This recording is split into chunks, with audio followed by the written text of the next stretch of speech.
Eksklusibong nakakuha ang GMA News ng CCTV video sa Senado nung araw na iabot umano sa prosekusyon ng binansagang small lady ang ilang bank document daw ni Chief Justice Renato Corona. Sa formal na report ng Senate Sergeant at Arms, wala raw silang nakitang maliit na babaeng lumapit at nag-abot ng dokumento kay Congressman Ray Umali ng prosecution. Nakatutok si Arnold Clavio, exclusive.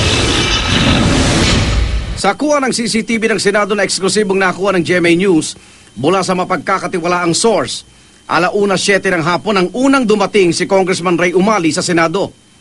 Ilang segundo pa, pumapasok na siya sa loob ng lobby ng Senado. 1:08, nakitang papunta na si Congressman Umali sa Padilla Room.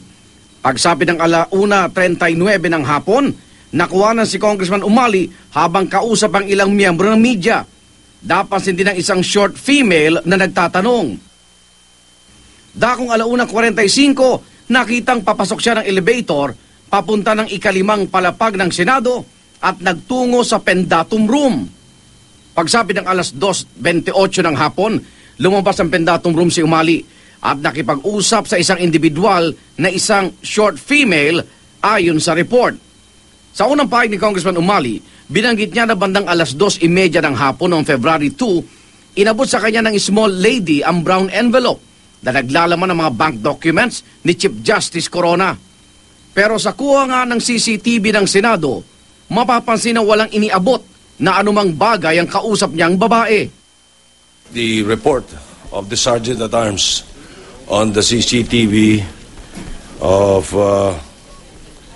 February 2, 2012, it does not contain any little ladies giving anything to Representative Umali from the time he arrived at 1 o'clock up to the time that he boarded his vehicle around 3:19. Sumunod na rito ang kuha ng pagbaba ng kongresista mula 5th floor patungong Session Hall. 3:15 ng hapon nang lisanin ni Umali ang Senado at mabilis na sumakay ng kanyang sasakyan. Bilang reaksyon, pinanindigan ni Umali ang kanyang naunang kwento. Definitely, I will stand by my story. To be fair with me and in the interest of fairness, I have to see also the CCTV footages kasi hindi ko alam kung alin yung sinasabi nilang hindi na-cover. Ako naman, Arnold Clavio, nakatutok, 24 oras.